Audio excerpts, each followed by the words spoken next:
Hola, buenas tardes. ¿Cómo están?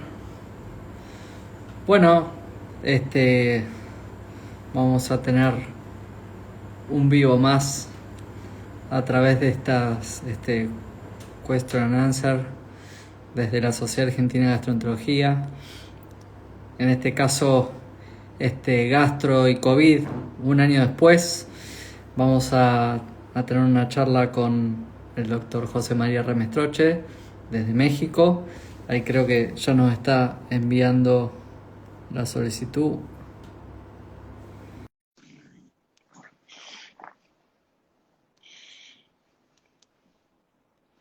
A ver si se enlaza la comunicación. José María, Hola, Fabio, ¿cómo estás? ¿cómo estás? Bien, muy bien. ¿Se oye bien? ¿Se escucha bien? Perfecto, perfecto. Se te ve muy bien y se te Genial, escucha bien. perfecto. Excelente. Pues aquí estamos acompañándolos a nuestros colegas de SAGE, ¿no? Con mucho gusto. Bueno, muchísimas gracias José María por estar, como siempre.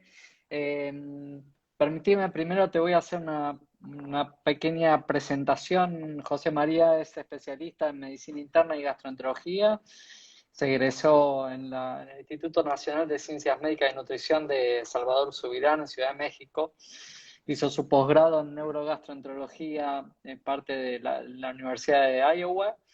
Tiene una maestría en ciencias médicas por parte de la Universidad Nacional Autónoma de México.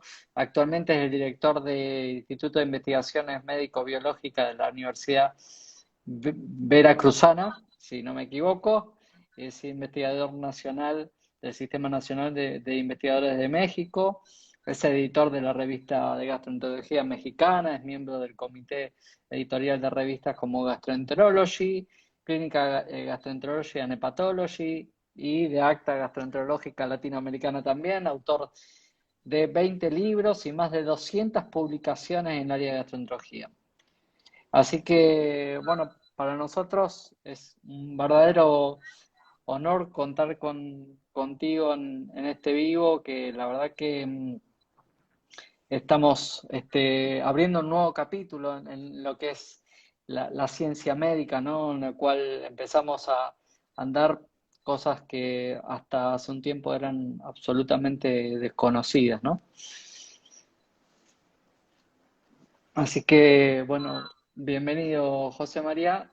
Eh, y quiero comentar que también esto está siendo transmitido por YouTube en forma directa, así que pueden hacer preguntas. Trataré de ver preguntas a través de Instagram y YouTube.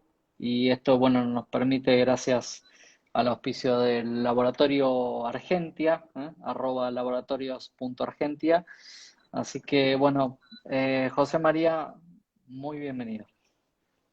Gracias, Fabio.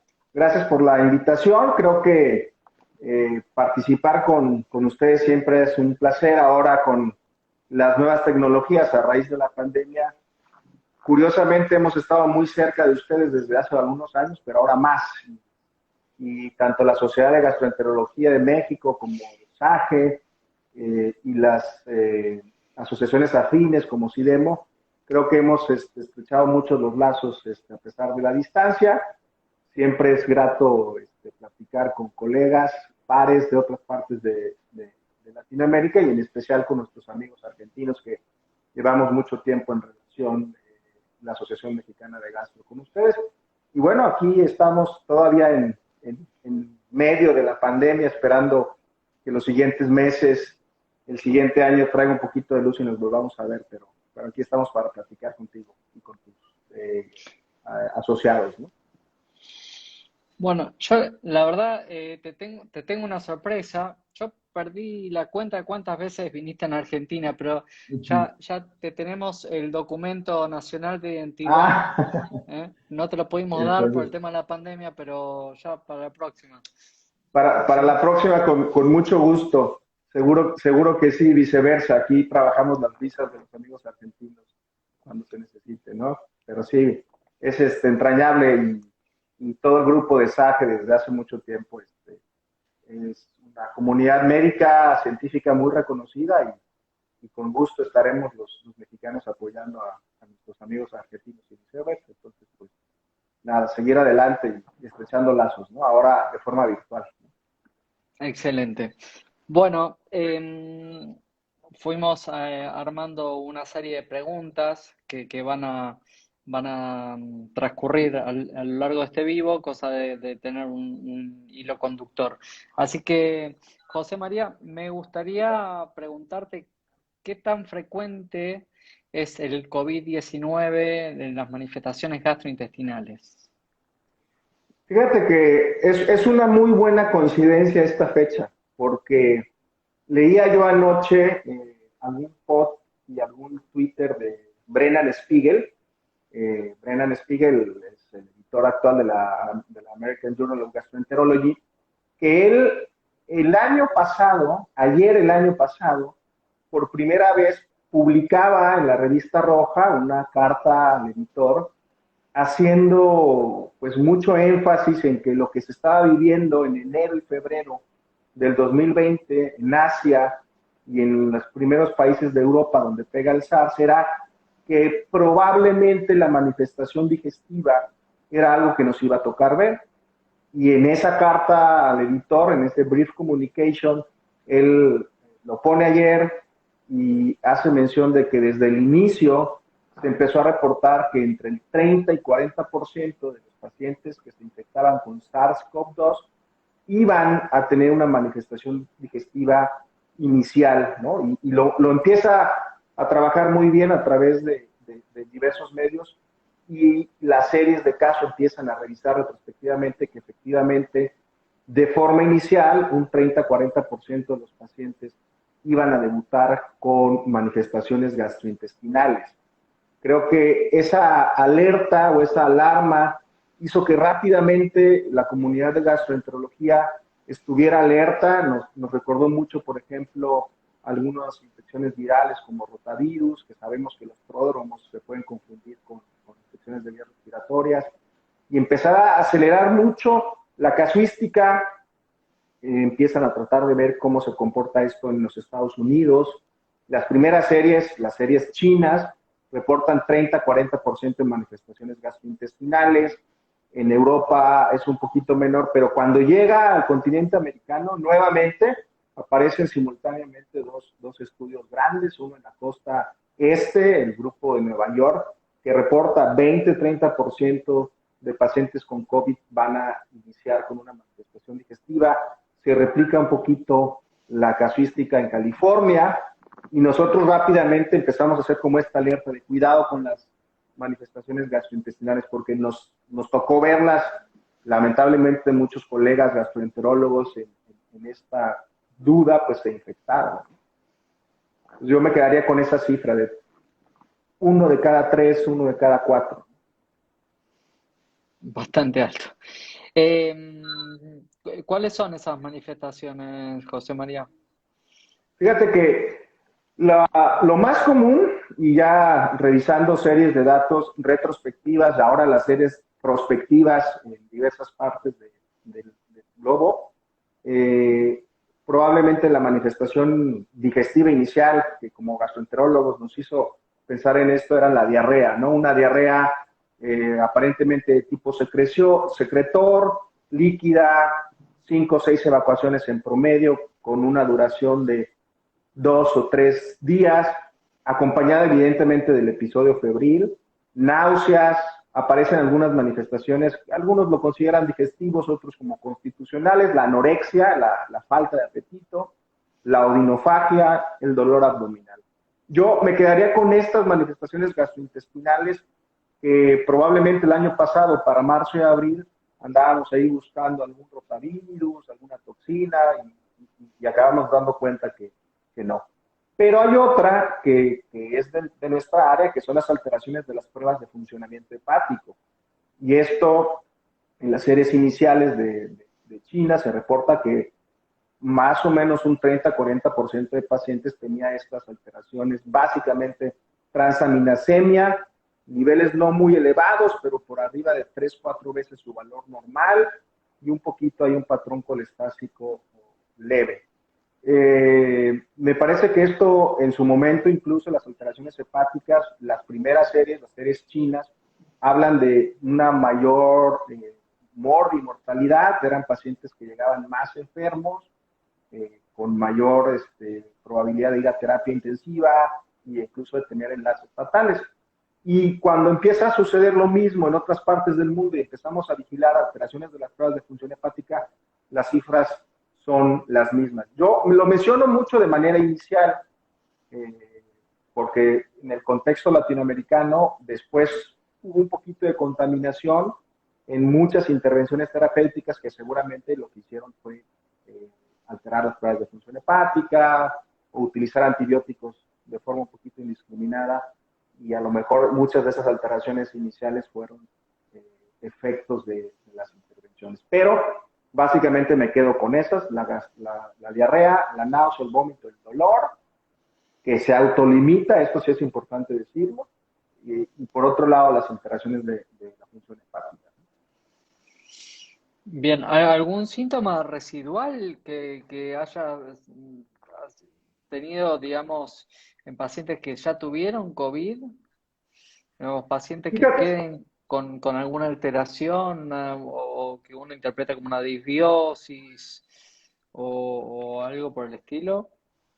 pues mira, un poco de todo, de estas manifestaciones digestivas iniciales. Nosotros empezamos, por lo menos en México, a partir de los primeros casos en febrero, marzo, a tener una casuística inicial aquí en el sureste que nos permitió ver y después seguir ya un grupo importante de pacientes con estudios prospectivos en colaboración con el grupo español. Hay gente de Argentina, Colombia, Brasil que hemos estado siguiendo y hemos visto un poco de todo esto que leemos en las noticias del que el COVID afecta a todos los órganos. En el aparato digestivo está documentado todo: esofagitis, pancreatitis, eh, eh, molestias que de repente semejan un poquito síndrome intestino irritable postinfeccioso, pacientes con orinofagias importantes, dispepsias postinfecciosas. Bioquímicamente, aparentemente, estas alteraciones sí llegan a resolverse, pero la pregunta está un poquito en el aire de esto que le llaman el COVID largo o los síntomas post-COVID, que pudiera ser algo que 3, 6 meses después persista. Hoy, por ahí hay una editorial también, una comunicación breve en el American Journal of Gastro, del grupo que trabaja IBS postinfeccioso, donde está Max Smulson metido en esto. Hablan de que probablemente tengamos una olita de alteraciones funcionales post-COVID que pudieran parecerse a alteraciones postinfecciosas que se ha documentado con otros virus, ¿no? Como rotavirus o Norwalk. En mi experiencia y en lo que estamos nosotros viendo en estos estudios prospectivos muy largos, pareciera que hay un porcentaje importante, 5-10%, que pudiera quedar con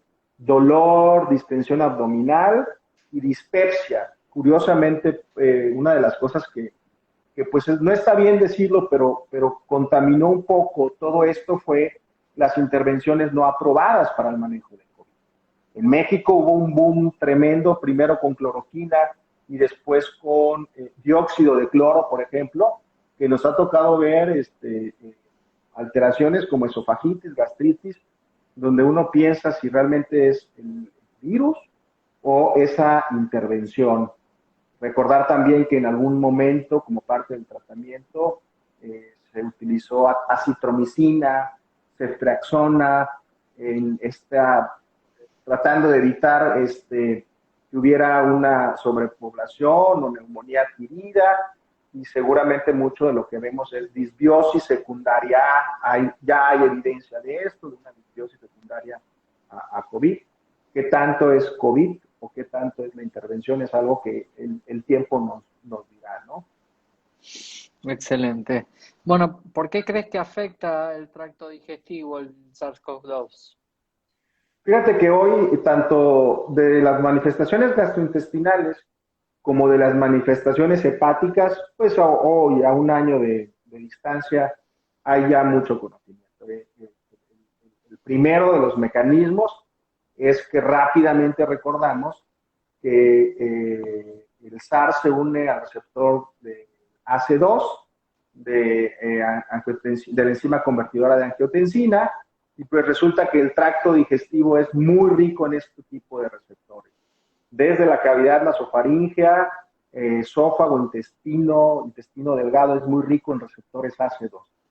No es el principal mecanismo, pero es probablemente el más importante. Incluso esta alta afinidad, el día de hoy está demostrado, no en SARS-CoV-2, sino desde SARS-CoV-1, que el epitelio, el esófago, intestino, colon, recto, los colangiocitos expresan estos receptores. Hay estudios muy bellos donde se ve por inmunistoquímica cómo están expresados estos receptores en la mucosa. También, incluso por ahí hay modelos de organoides donde se ha podido replicar un poquito estos modelos ahora biológicos donde se reproducen las células y se infecta el virus y prácticamente se ve expresado el virus. Esa es probablemente la explicación más común. Incluso una de las cosas que ha sido diferente en Asia que en Latinoamérica fue el determinar que algunos pacientes, 15-20% de los pacientes solamente tuvieron manifestaciones digestivas, o sea, no llegaron a tener manifestaciones pulmonares. Esto como que es muy atípico, pero bueno, por ahí se postula que habrá sujetos donde la replicación es primariamente en el tracto digestivo, una mayor afección gastrointestinal, pero paradójicamente esto evita un poquito la replicación en la vía aérea superior y puede incluso explicar que en algunas poblaciones, esto se reportó en los Estados Unidos, este COVID predominantemente gastrointestinal tenía menos mortalidad a lo que pasaba en otras partes del mundo, como en Italia o como en Asia. ¿Qué determina esto? Si es una cuestión genética, una cuestión de expresión de antígenos, histocompatibilidad, no se sabe, pero básicamente hay una explicación biológica, ¿no? Y la otra explicación, y ahí pongo el ejemplo de lo que se asume que puede estar pasando en el hígado, es, además de la expresión de estos receptores, puede haber un daño asociado a la hipoxia, ¿no? Recordar, por ejemplo, en la alteración de función hepática eran pacientes que llegaban en un estado de choque, de sepsis grave, y que las alteraciones de la prueba de función hepática pudieran producir hipoxia. Y nuevamente, efectos de las intervenciones desesperadas, en el caso de las alteraciones de función hepática, por ejemplo, lo que se intentó con hidroxicloroquina o con tocilizumab, que evidentemente pueden tener esta alteración de funcionamiento hepático. Yo lo resumiría en estos probables mecanismos. Y el tercer mecanismo, pues la disbiosis inducida, que va de la mano de esto, ¿no? Excelente.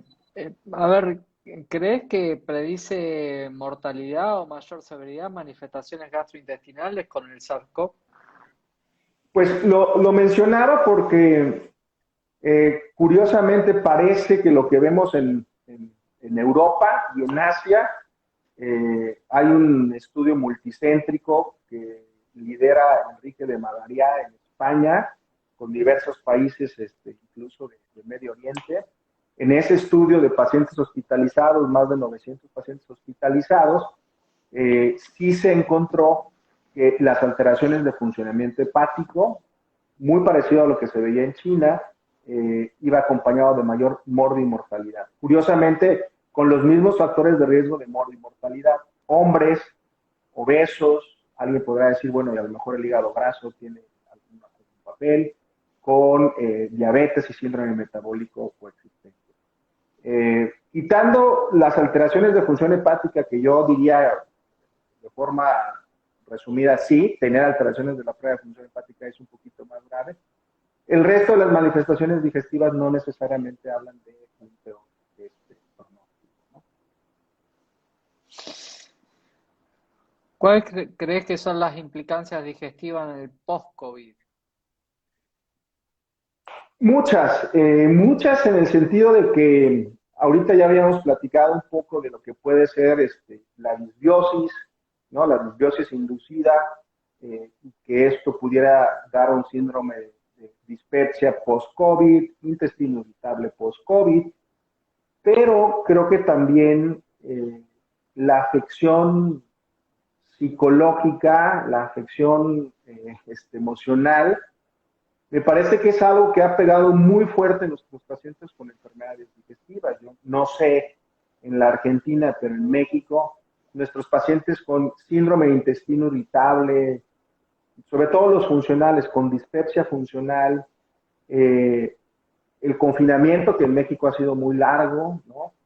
La ansiedad y las alteraciones psicológicas que han estado relacionadas con la pérdida de gente cercana, problemas sociales como los chicos en casa estudiando, la incapacidad de salir a trabajar, digestivamente ha hecho que nuestros pacientes con trastornos funcionales lleguen muy mal, a expensas de que evidentemente al que le dio COVID puede tener esto, ¿no?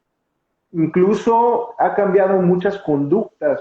Nosotros en México, entre mayo y junio, que nos confinamos casi 6 semanas toda la población, por ahí tuvimos oportunidad de evaluar qué pasaba en el confinamiento con la población general y bueno, resulta para muchos difícil de entender, para el gastroenterólogo no, pero por ejemplo, durante el confinamiento, el 25 a 30% de la población general tuvo o desarrolló síntomas de estreñimiento.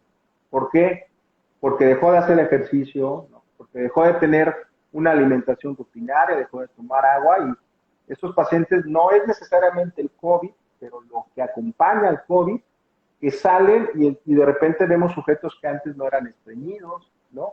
O sujetos que subieron de peso y ahora tienen enfermedad por reflujo. Yo ahí sí creo que además del efecto directo del COVID, es esto que sería como el daño colateral en el aparato digestivo, ¿no? Algo tan fácil de entender para el gastroenterólogo, pero no para el paciente, es decir, después o durante la pandemia traigo un estreñimiento bárbaro, que no lo tenía, y creo que hay algo malo, les genera ansiedad, y estudiarlos ahorita tampoco es fácil. Entonces, creo que sí nos toca ver muchas cosas, digo, a reserva de, pues, que en cada de las patologías digestivas habrá algo que el COVID afectó, ¿no? En enfermedad inflamatoria, en celíacos, en hepatopatías crónicas, ¿no? ¿Crees que el día de mañana, dentro de los antecedentes que uno interroga al paciente, va a estar el COVID formando parte de los antecedentes importantes de un paciente? Yo creo que sí, en un corto mediano plazo, habrá que ver a largo plazo, pero el mejor ejemplo, y es un muy buen ejemplo que ya hoy incluso tenemos una entidad que es el síndrome de intestino irritable postinfeccioso, ¿no? Ese es un ejemplo muy bueno porque probablemente esos pacientes que desarrollaron síntomas de novo después del COVID o a raíz de la pandemia, la pregunta obligada es, ¿y antes de la pandemia o antes del COVID usted era sano? Y la respuesta será sí, y esto es a raíz del COVID. ¿Qué fue? Alteración de la microbiota, alteración neuromuscular, alteración psicológica, un poquito un conjunto de estos. Y en ese sentido, por ejemplo, poniendo algo que también es una entidad bien difícil de tratar, sabemos que dentro de las gastroparesias idiopáticas hay un 30% que se asumen a infecciones virales, ¿no? Entonces, hoy seguramente tendremos que tener esa pregunta forzosa. Y yo iría un poquito más, o sea, ¿tuviste COVID? ¿Qué tomaste para el COVID? ¿Qué secuela digestiva tuviste? ¿Empeoró, mejoró? O raro, pero incluso algunos pacientes mejoran, ¿no? Creo que sí se va a forzar mucho a todos los pacientes con enfermedades digestivas forzosamente en decir qué pasó y cuál fue el impacto de COVID en el pre y en el post. Digo, hay cosas buenas, entre comillas, con todo esto. Hay gente que bueno, se cuidó más, bajó de peso y le ayudó. Hay por ahí toda una discusión de cuál va a ser el impacto de estas medidas extremas de limpieza. Si pudiéramos ver, por ejemplo, una disminución en los siguientes años de infección por Clostridium o por rotavirus, esas infecciones gastrointestinales que iban muy de la mano con una higiene que no hacíamos hace un año, ¿no? Hoy nos lavamos las manos 5 o 6 veces, no en el hospital, sino en casa. Entonces, definitivamente, yo creo que en los siguientes años la pregunta forzosa de, y durante el COVID y en el post-COVID, ¿qué ha pasado? Va a ayudar mucho a entender la enfermedad y a entender los síntomas. Bien, sí, la verdad que uno ve también la disminución de casos de gripe y todo eso también tiene que ver con otros cuidados que tomamos, que por ahí estaban en otras culturas y actualmente lo asumimos como parte de la prevención y vimos que había menos gripe, ¿no?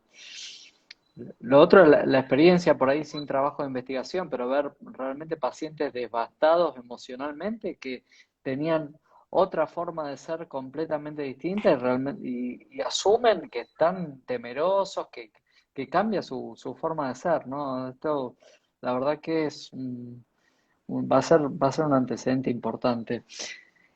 Eh, te saco un poco de este contexto. ¿Qué experiencia tuviste con la enfermedad celíaca en este tipo de pacientes? Si viste más predisposiciones, pacientes celíacos, algún temor con respecto a las medicaciones, sí, inmunosupresores y la experiencia de vacunas, ¿no?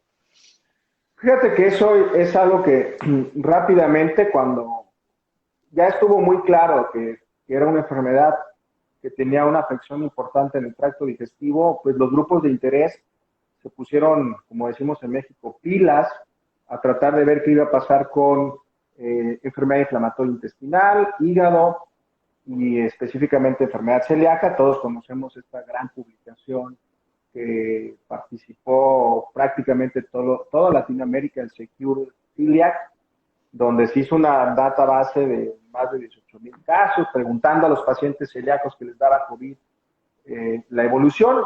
Y afortunadamente, ya hoy, además de ese estudio en otras partes del mundo, dicen que el ser celíaco no te confiere un mayor riesgo, tienes un riesgo similar y que los desenlaces necesariamente no van de la mano con la enfermedad celíaca, van de la mano con las comorbilidades que sabemos que están ahí, ¿no? La obesidad, el sobrepeso, el síndrome metabólico, que fue algo más o menos similar a lo que se reporta con el IBD Secure. ¿Qué pasó con los pacientes con enfermedad inflamatoria? Muchos de estos se suspendieron los biológicos, ¿no? Pensando que este estado de inmunosupresión los iba a hacer más pronos a infectarse, y bueno, resulta que no necesariamente. Entonces, bueno, el día de hoy, nuestros pacientes celíacos mexicanos, pues siguen y tienen las mismas recomendaciones, les mantenemos informados acerca de mantenerse con la dieta. Y ahora con las vacunas, como todas las poblaciones, pues están como con muchas dudas y temores, pero bueno, al día de hoy tampoco hay evidencia de que alguno de los esquemas de vacunación tenga alguna contraindicación o algún efecto sobre el aparato digestivo. De los medicamentos y de los fármacos, nosotros lo que insistimos demasiado en México fue en evitar el abuso excesivo de antibióticos. No había, claro, o sea, no fomentar disbiosis es algo que nosotros con nuestros celíacos somos muy insistentes. Si no necesitas antibiótico, no hay que tomarlo. De repente, te digo, estas intervenciones, no sé si en esta parte, en las latitudes en las que ustedes están, el dióxido de cloro, la ivermectina y muchas cosas que vendían mucho, pero eran completamente inútiles, creemos que también pudieron haber tenido un efecto importante. Entonces, nuestros pacientes con enfermedades inflamatorias de enfermedad celíaca, igual, sí darles un poquito la tranquilidad, porque también el temor es que les fuera peor, ¿no? O sea, los que ellos querían saber es, ¿me va a ir peor por ser celíaco, por tener IBD o por ser cirrótico? Pues no necesariamente. Bien, ¿y qué experiencia con respecto a la vacuna en este tipo de enfermedades autoinmunes o que están con inmunosupresores? No sé qué disponibilidad tienen de la vacuna, qué tipo de vacuna están recibiendo Uh-huh. actualmente. Eh, Te comento porque nosotros vamos un poquito lentos, pero bueno, empieza cada vez más a aumentar la población abierta a vacunarse. Tenemos el día de hoy disponibilidad de la vacuna de Pfizer, de RNA mensajero, y de Sinovac, AstraZeneca, CanSino y Sputnik, ¿no? Que son muy parecidas a las que ustedes tienen, ¿no? Creo que es como muy similar y evidentemente, salvo la vacuna de Pfizer, Moderna todavía no llega a México, que es de RNA mensajero, las otras que son con adenovirus, pues aparentemente los riesgos que estamos viendo y las contraindicaciones son mínimas. Se ha pues tratado de vacunar a población de salud, a personal de salud, va muy lento, pero en población abierta empezó hace un mes. Incluso población mayor de 60 años es la que va primero. Ha habido toda una discusión si pacientes crónicamente enfermos que toman inmunosupresores pudiera ser una contraindicación, y las autoridades de salud nos dicen, no, a ver, las pocas restricciones son estas. Por ejemplo, en el caso de Pfizer, a la alergia del toxoide tetánico, o sea, el sujeto que tuvo toxoide tetánico hizo una reacción adversa, definitivamente es una contraindicación. Pacientes con inmunosupresión, pensando que el estímulo, el inocuo del adenovirus o de la partícula Spike pudiera suprimirse por la inmunosupresión, valga la redundancia, no se ha vuelto una contraindicación. O sea, no, hemos sido como muy cautelosos en general, en todo el país son pocas vacunas, pero tampoco se ha reportado un efecto adverso serio, y se está ofreciendo a la población mayor de 60 años en general, independientemente de sus patologías, ¿no? No sé, en su experiencia allá en Argentina, si hay alguna precaución. Creo que ustedes tienen más experiencia con la Sputnik, ¿no? Sí, así es. No lo sabemos. Aquí en México, Ciudad de México ha sido la única ciudad que ha recibido Sputnik. El resto del país empezaremos a revisarlas, pero ahí sí, ahora me gustaría aprovechar que te tengo a ti, si ya vamos a tener que cambiar el Malbec por el vodka la próxima vez que nos veamos. No, espero que no, espero que no. No, ya viene en la parte, es genotípico eso, así que despreocupate, no vamos a cambiar el Malbec. Sí, es verdad que la primera que llegó acá es Sputnik. Al principio había cierta reticencia porque veíamos muchos efectos adversos y la gente empezó a asustarse, pero la verdad es que después, más aún y apoyado por las publicaciones, la gente se fue tranquilizando sabiendo que iban a estar estos efectos adversos. Uno sabe que, por ejemplo, la vacuna de Pfizer tiene menos quizá efectos adversos que la de adenovirus, así como igual que Moderna, ¿no? Así que, pero al principio había cierta reticencia, ahora la gente ya empezó a aceptar y se va vacunando con la vacuna que está disponible.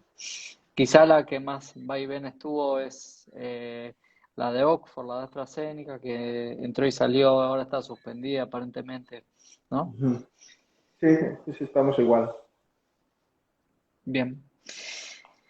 Bueno, José María, me gustaría que nos des un mensaje final redondeando todo esto, el COVID y la gastroenterología después de un año, la implicancia que vimos y todos los síntomas gastrointestinales y los antecedentes que nos van a quedar en nuestros pacientes, quizá lo veamos a corto plazo, ¿no?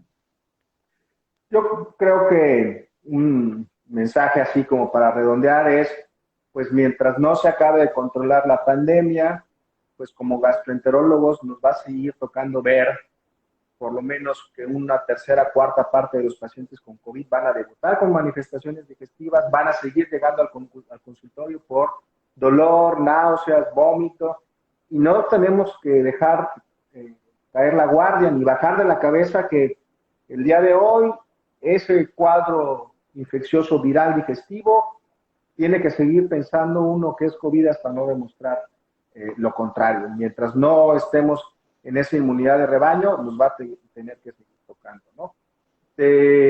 A lo mejor lo hacemos un poquito ya con más de certeza y calma, si uno está vacunado, o sabiendo que las medidas de protección son importantes. Yo ahí quiero también hacer mención muy puntual de lo que tuvimos que sufrir los que hacemos procedimientos, ¿no? Los estudios endoscópicos que se pararon, los estudios de motilidad digestiva con el temor de ser procedimientos con alta probabilidad de aerosolizar y que nos cambió la práctica a tener que protegernos con todo esto que hacemos el día de hoy.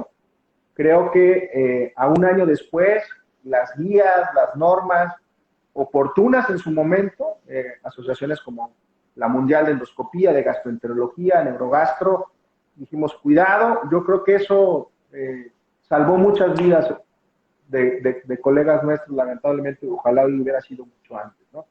Y muchas de estas prácticas a lo mejor llegan para quedarse, otras no. Hoy creo que ya todos estamos un poquito más relajados y sabemos que utilizando el cubrebocas suficiente, no necesitamos tampoco ya tantos aditamentos, pero lo menciono porque esto es algo que también, mientras no estemos con esa inmunidad personal, el grupo de trabajo o la población general, tocarán todavía por ahí algunos meses de hacer estudios con muchísima protección, ¿no?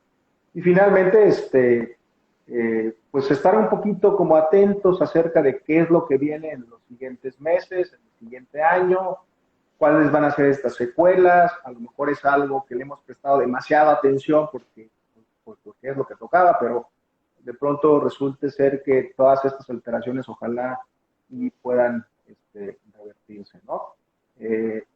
Creo, y lo mencionaste muy bien, el impacto psicológico, ese sí nos va a tardar un poquito en digerirlo y en ver la afectación. Los pacientes llegan más preocupados, más demandantes, eh, retomar los estudios de escrutinio para cáncer de colon, seguimientos, pues estamos en una pausa de 2 años. Nos va a tocar, afortunadamente, mucho trabajo. Como gastroenterólogos vamos a ver mucho, mucho, mucho de esto relacionado con COVID y evidentemente pues estar pendientes de la información, la literatura. Y lo que nos toca, que bueno, afortunadamente somos gastroenterólogos y no estamos exentos de ver esto, el tipo de patologías. Eh, Creo que somos una comunidad que en su momento pues nos volvimos importantes en esta alerta de manifestaciones digestivas, síndrome febril, infección de vías respiratorias, COVID hasta no demostrar lo contrario. Y así tiene que ser, yo creo que todavía un buen rato. Bien, bien, excelente, clarísimo, José María. Bueno, la verdad que te agradecemos desde la Sociedad Argentina de Gastroenterología tu participación en esta charla que, bueno, consideramos importante como algo absolutamente novedoso y teniendo en cuenta que hay trabajos nuevos que ya están investigando esto, el impacto del virus a nivel gastrointestinal, así que bueno, no más palabras de agradecimiento, sabemos que son horas laborales allá en México, así que te agradecemos la participación, así que una vez más, eh, no te hiciste presente físicamente, pero bueno, lo estamos haciendo de forma virtual este año. Ya nos volveremos a ver seguramente, pero sí, con muchísimo gusto de platicar con ustedes y las veces que sea necesario. Siempre es preferible sentarnos a platicar con un buen bife y un buen vino, pero mientras no se pueda, pues lo haremos aquí a la distancia con una taza de café y un mate, ¿no?